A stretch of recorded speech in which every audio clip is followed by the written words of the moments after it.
Why do I believe in God? Well, there are many reasons why I believe in God. And in this episode, I'm going to talk about one of them, because I have been thinking about Him since childhood. In the years of my young life, before society got a hold of me, I often thought about God. And when we reflect on our childhoods, a few things usually stand out more than others and bring the most nostalgia. For me, it was definitely the moments with my grandparents, my time in Goose Ferry Lake, Baseline Elementary School, 1st through 5th grade, and anything to do with God, church, and the Bible. At Goose Ferry, it was the anticipation of opening gifts on Christmas morning, big Thanksgiving dinners with my favorite turkey dressing and pies, and then running off after we ate to play in the creek and in the woods with my cousin Bucky. Then there were Easter egg hunts on my grandparents' large land, swimming in the lake, and big family reunions. Every year we had family reunions, and I looked forward to that. And of course, I will never forget my best childhood friend. It was my great-grandmother's dog, a German Shepherd named Dusty. She followed me everywhere I went and protected me. My parents and my grandparents didn't even have to worry about me going out in the woods alone because she was always there to watch over me. It's no wonder that I still remember those with such vivid clarity and cherish the moments decades later. And a great deal of my childhood was spent at Baseline Elementary School in Little Rock, Arkansas. I learned and grew as a young girl there. I won first place in a spelling bee competition in 1st grade and first place in an art contest in 4th grade. I anticipated the Scholastic Book Fair every year in the library. To this day, I can still smell the ink that little brochure was printed with, that they would pass out to the students every year. And it was just such a wonderful moment every year. All the kids look forward to it, and running home and asking their mom to please give them money to buy books at the fair. It was so wonderful. I remember one year I made a model of Crater Lake with my dad as a project. I remember seeing it displayed with all of the other projects in the library on top of a bookshelf. And I remember that I was called teacher's pet every year from 1st through 5th grade. And it wasn't a great thing to be called, but I kind of liked it because it was true. I loved my teachers. And I also experienced my first national tragedy at this school when the Space Shuttle Challenger exploded. The whole school was gathered watching the aftermath live on TV that day. I remember sitting on the green carpeted floor, and a friend of mine, a little girl, sitting behind me braiding my hair, and our eyes were just glued to the TV. I'll never forget that. But Baseline Elementary, just like Goose Ferry Lake, was such a significant part of my life. And then, of course, there were my grandparents on my mother's side. They were so dear to me that sometimes when I think about them to this day, I get teary-eyed. It's very difficult for me. It has always been very difficult for me to accept that they died.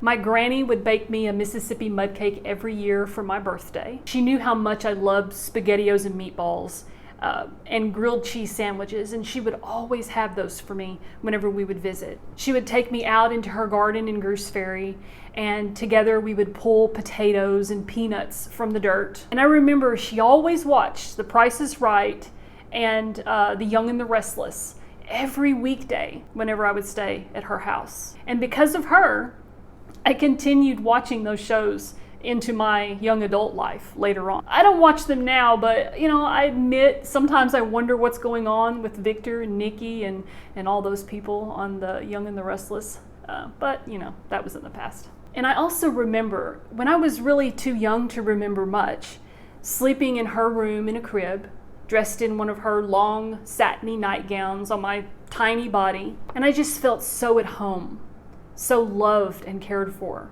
with my grandma, with my granny. Now my grandpa, he took me fishing a lot to his brother's house at the pond, which was right down the street from where he lived. That was my Uncle Ed. And I remember my grandpa's worm bed behind the house in the shed, and he explained all about composting to me and and how to breed worms for fishing. And I remember he took me squirrel hunting once, and even though we didn't come back with any squirrels, the alone time together was something that I would always cherish. He also once took me to the shooting range, and I will never forget his face when I shot the can from a far distance on my first try. I loved riding around with him in his old blue Chevy Silverado truck, and to this day I still smell the old worn leather seats. My granny and grandpa were always there for me, and I love them dearly, so it was a given that, like Goose Ferry and Baseline, they would be part of my most cherished memories. But why God? When growing up, talk of visiting my grandparents in Goose Ferry held much more enthusiasm than ever going to church. Although my family believed in God and sometimes told me to pray before bed and before meals, and I attended Sunday school a few times as a child, my exposure to Christianity wasn't heavy or frequent. Faith or even belief in God was never really expected of me with any level of actual authority. And I was never threatened or warned by my family that if I didn't read the Bible, go to church, and believe in God, that I would really suffer any sort of consequences. And I never really remember doing many of the things that I was told to do, like praying before bed or before meals. And I don't really recall my family doing it either. For my family, it seemed that Christianity, or being a Christian, was just really an every now and then thing, and not really that important. Despite spending so little time going to Sunday school and never recalling a time I attended church service with the adults, Sunday school, to this day, is still as much a part of my cherished memories as was elementary school. The church school bus would pick us up on Sunday mornings, and the driver would always have donuts waiting for us. I remember the Sunday school teacher and even the way that the classroom looked, the way that the tables and the chairs were positioned in the room. And I remember the whimsical biblical descriptions taped to the white brick on the walls. And I recall sitting at a long particle board table with other children sitting beside me as we practiced learning the books of the Bible. But these things happened probably in less than a year and not even very often. One of my most memorable moments was being alone in my granny's spare bedroom on Knollwood Road in Little Rock, Arkansas. And I would look through this big Bible, that always sat on the top of a chest of drawers. I was so fascinated by some of the artwork, or all of the artwork on some of the pages, and these tiny letters and words placed in columns throughout the book, unlike anything I'd ever seen before. I was just really fascinated by this Bible. But I remember distinctly being so drawn to that Bible, unprompted by anyone around me. No one encouraged me to go in there and look at that Bible. It was something that I did on my own. And I remember also that I preferred a few times to sit in there and look at that Bible than to go outside in the backyard and play. And I had a swing set back there, a child's dream, go outside and play. No, I wanted to sit in that room and read that Bible, or look through that Bible. I really couldn't read it then, but I just remember looking through the pages and just being so drawn to it. I have not been able to stop thinking about God since I was a little girl. And as I got older, thoughts of God, of Jesus Christ, never faded or waned, but only grew stronger. No one ever told me that Santa Claus wasn't real, yet I lost interest and stopped believing in him all on my own as a child. No one ever said to me that the Tooth Fairy or the Easter Bunny weren't real either. Yet my interest in them and my belief in them faded right along with my childhood, and I never looked back. I never thought to myself growing up, was the Easter Bunny real? Was the Tooth Fairy real? Was Santa Claus really bringing me presents every year? Never once after I stopped believing. I believed in many made-up things as a child and even as a teenager. And every one of them I grew away from on my own and grew out of without any help from anybody else, without any encouragement or manipulation from anyone else. Every single one of them I decided on my own were a ridiculous waste of time.